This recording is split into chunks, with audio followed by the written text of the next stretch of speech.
Hey guys, Real 111T. Oops, sorry about that. Also, sorry in advance that I don't have my tripod with me. So guys, this is going to be a real quick video about an issue that I had. This is my car first aid kit. I purchased a couple of these several years back at Walmart. One for my car, one for my wife's car. And it's probably about 4 or 5 years. And you know, like any of these, you know, big box store kits,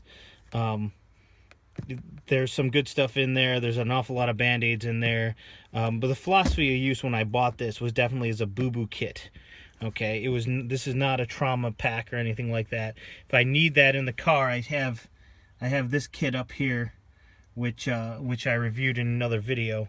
Okay, but this is, you know, if you have kids, you know, this is the sort of kit that that you want to have on hand, and when they scrape their knee, or you know, they get a bee sting or a splinter or something like that. The trouble that I had with this kit, or I'm having with it, is basically the box has totally degenerated. Anything with living plastic hinges you should be wary of. Okay, this one, obviously right here, the latch broke. On the one of my wife's car, this little pier that the latch clips onto just sheared right off on one side. Originally, this is supposed to be a waterproof. It was probably splash proof, but now it's basically nothing proof. I was holding it together with electrical tape or a bungee cord or something like that. And so last week I got online. I went to Coleman's Military Surplus. This is the catalog that came with what I picked up. And I went looking. I went on Coleman's and I went on Old Grouch. And I looked at what they had as far as something that I could replace this case with. And you know, the first thing that I found, I think on both sites, was one of those ABS plastic vehicle mounted boxes. Basically, they're about $12 or $13. And I probably would have gone with that if this item on Coleman's didn't catch my eye. So let me slide this out of the way here. And this is it.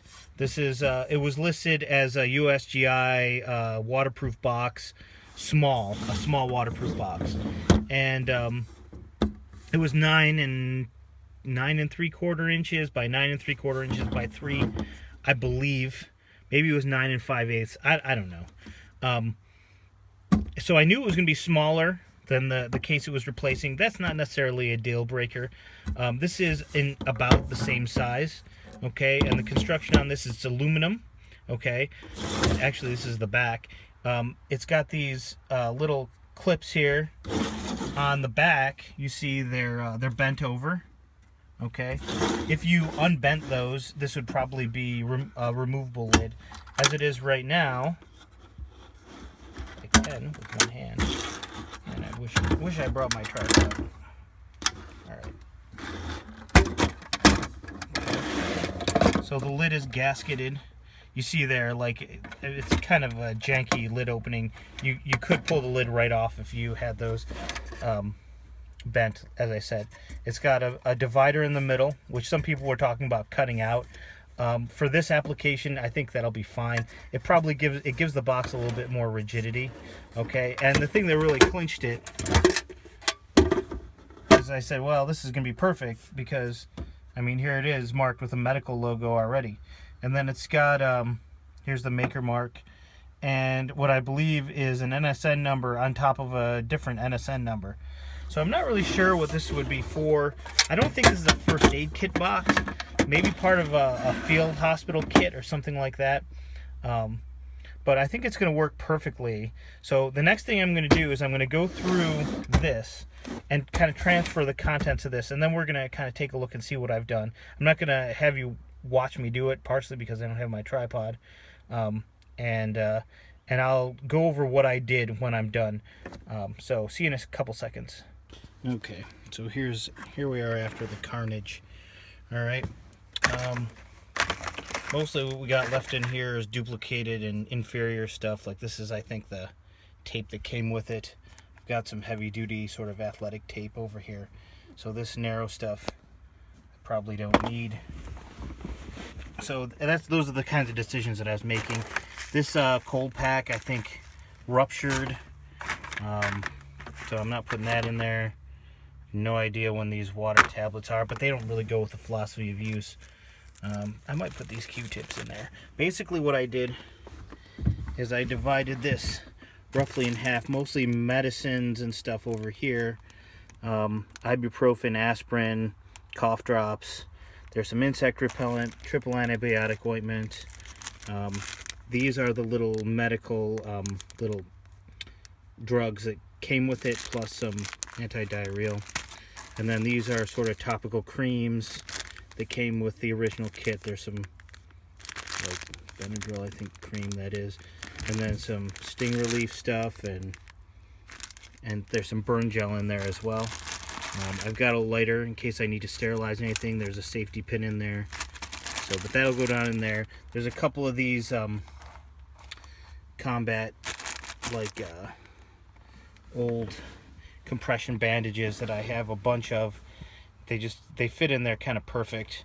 Got some scissors. Then on this side, this is where, you know, there's some gloves here. This is pretty much all the band-aids I elected to keep. There's some butterfly closures and a couple different sizes of regular band-aids. And then a bunch of pads down here, 4x4s, 2x2s. Here's an eye patch and Q-tips. And then there's antiseptic wipes and alcohol pads and the obligatory disaster blanket. Yeah, I'll throw this in there. So, but I mean, that's basically what it is. You see this box here. I mean, what I liked about it is it had this organizational structure, which this one is only marginally not as nice. Moleskin, put some moleskin in there. All right. But this box was pretty much beat. You see here, like, it's being held together by like bubble gum and duct tape. So we're done with that. Out with the old, in with the new. I went on eBay and found a site that sold some labels to put on it. Realistically, I probably could have just painted first aid kit on there with spray paint and a stencil. But yeah, thanks for watching, guys. So there's the sticker applied. Got on eBay from a seller that claims to be stickerlion.com. At least that's what they sent along with their order.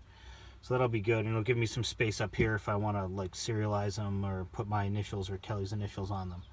So that's good. And one other point I wanted to add about, so I said the philosophy you use for this is a boo-boo kit. And that's exactly what it is compared to, you know, that kit over there, which I reviewed in the other video. I think it's important to keep them separate for a particular reason. This kit is a lot more likely to get rated, okay? I'm going to be going into this on a much more regular basis to get stuff out, band-aids, you know, when the kids need them or want them or whatever, okay? This kit, if it doesn't get restocked right away, is not that big a deal, okay? If I were to be constantly rating the more emergency use type kit, then there's a possibility that when I really need it in an emergency, it might not be complete and ready to go. So by having two separate kits, that kit gets put together. There's a certain kind of design element that goes into putting all the pieces in and, you know, deciding what its capability should be, and then it just gets set aside, okay? Whereas this kit is going to be used more. So just wanted to add that on there. Once again, guys, thanks for watching. Yeah, so I'll do my wife's kit when I get home.